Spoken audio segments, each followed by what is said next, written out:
telepathic and they're picking up on something that nobody else is aware of. And it's not their stuff. And it's not their stuff. And it gives them this uneasy feeling. And so, you know, that's the aspen as a remedy is to sort of antidote that, to like bring back in your sense of like, oh, okay, I can relax into the moment. I can receive what's being shown to me, but that's not mine. And I don't have to take it in my body. You know? So that's like one example of like how a flower essence works and why it works in that way. It's definitely a fascinating remedy. And That's so powerful. Yeah.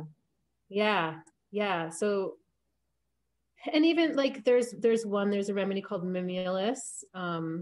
Mimulus is also in the fear category. And it's also, you know, it's a very yellow flower. And so it has like this brightening effect, you know. There's different flowers have different effects in the way that they bring different energetic vibrational awareness to us. Is there any that specifically seem to show up more frequently as a like, hey, like for me, so like with the crystals, right? Like amethyst always. So clearly there are elements of amethyst that always help soothe, calm, lighten, whatnot for me. I'm moving my camera because I might have to plug in my phone here. Okay. Technological things. Yeah. All right, let me just plug myself in here. Okay. I'm switching the scene here. Yeah. This is what we deal with in 2021, right? Well, 2020, but I just don't real-time tech stuff. Real-time tech thing. Ooh. Okay.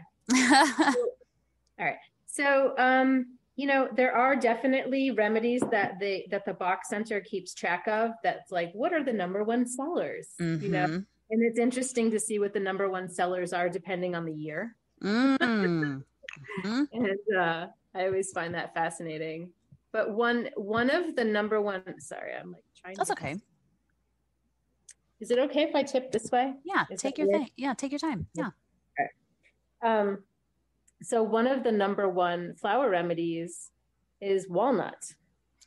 And walnut it's called the link breaker remedy. And I don't know if you study any like pagan things, but black walnut hulls are often used in like energy breakage, like when you're trying to cut cords with negative entities. You bathe in the black walnut, which is interesting because I don't think that Bach was like at all tuned into that. You know, he was from the countryside of England, so I don't think he was tuned into that necessarily. But I think it's fascinating, the common threads, right? And so walnut is considered a link breaker remedy, and it's used specifically during life transitions. So if you're going through menopause or pregnancy and you're having a hard time with the integration, you know, stuff like that. So that's a very popular remedy. Another really popular remedy is Star of Bethlehem, which is, it's the remedy for trauma. You know, it's the remedy for anyone who's gone through like a big T or a little T. You know, trauma is subjective. We all experience trauma in different ways. And so, you know, it kind of restores it. It's like this energetic restoration. If you look at the flower, it's like a 5-pointed star, and it's like this holy star, and it's like, oh, and you can feel it. You know, you just feel it. I don't think I know. Like, I'm in my mind going, do I know what one of those looks like? I don't think I do. Yeah, I don't have a picture. That's okay. of it. I'll look it up. Yeah. But it's for trauma. It's for grief.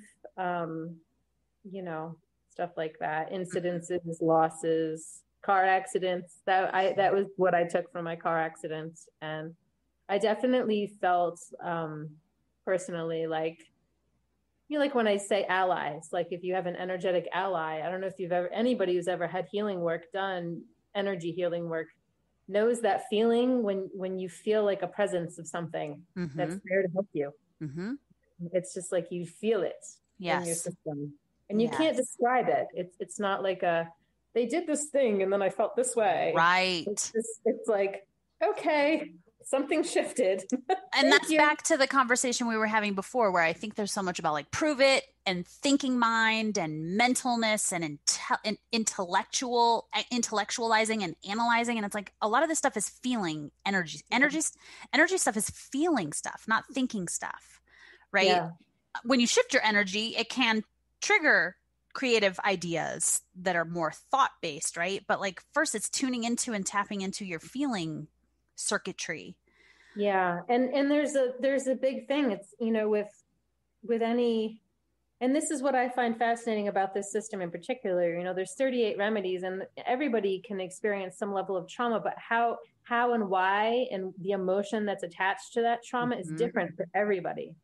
So like you and I could have the same exact trauma, same exact thing. We lived in the same house, but maybe you internalize it to mean I'm not good enough.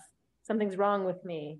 Or maybe I internalize it, you know, that I become overly strong-willed and I'm going to fight against it. You know, like we all have these different soul paths, these dharmas and these different samskaras and these different levels of why we're here, you know, our dharmic path. And so I find this system really fascinating to work with because it's so unique, right? Yes. And I wrote a post about this recently. You know, there's a lot of people, there's some people out there doing flower essence therapy that have a lot of they'll create combination remedy formulas.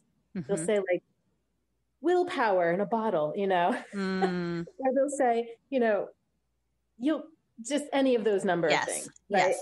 And then they'll put these remedies in, you know, that say they're for that thing, but I really don't advise blanket remedies in that way because how one person interprets their willpower is so different. Yes. And the layers of emotion related to that are so specific and unique that those kinds of, and there might be something in the bottle that you don't need, you know, I could trip off something else energetically. So I don't recommend those, but, you know, it's really a path of self-awareness, like learning what emotions do come up when you're triggered, when you're not triggered, how you want to feel vibrationally, and getting into alignment with that.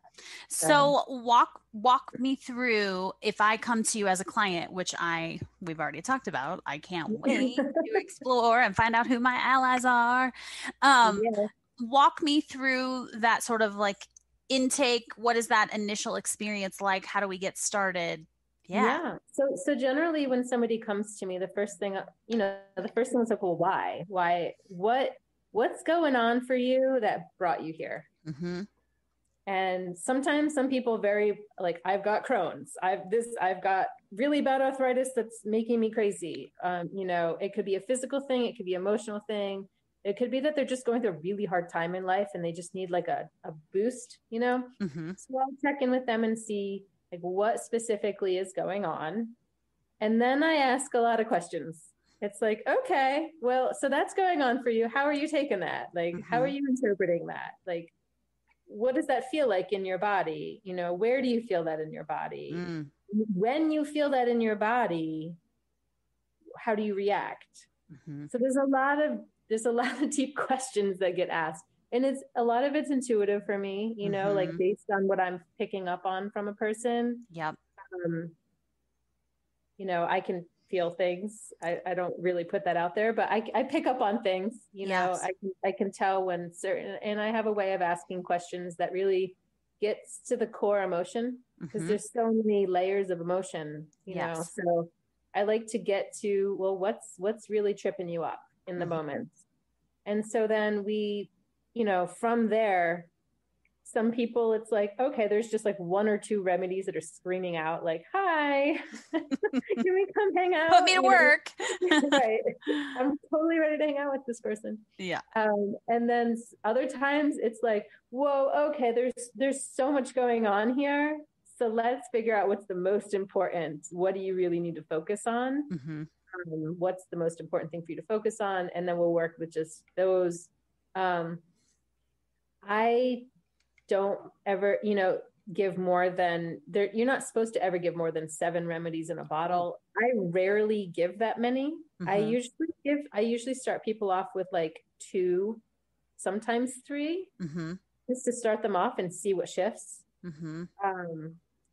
And so then they'll take the remedies for a period of 2 to 3 weeks, depending on how often they take it. And that's intuitive, up to them. It's recommended to take 4 drops 4 times a day, but I tell people to take it when things come up, like when your shit's getting stirred. Yes. Go ahead and take your drops.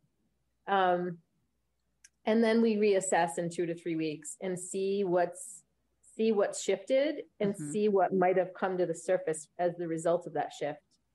So where somebody comes to me and they're upset about something and maybe it's showing up as fear, that's the surface level emotion. But then 2 to 3 weeks later, it's like, actually, I'm just really freaking angry.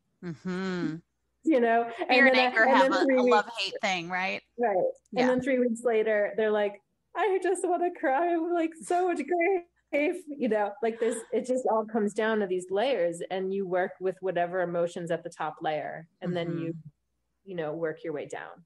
So that's how I work with people. And how long can that last? Is it different I'm assuming it's different for everyone, but typically, on average, what is that experience? Is it a month? Is it 5 months, 6 months? Right. How long do you work with people? I've had people that have come to me and they literally came once and they got their remedy and that was all they needed and they're good.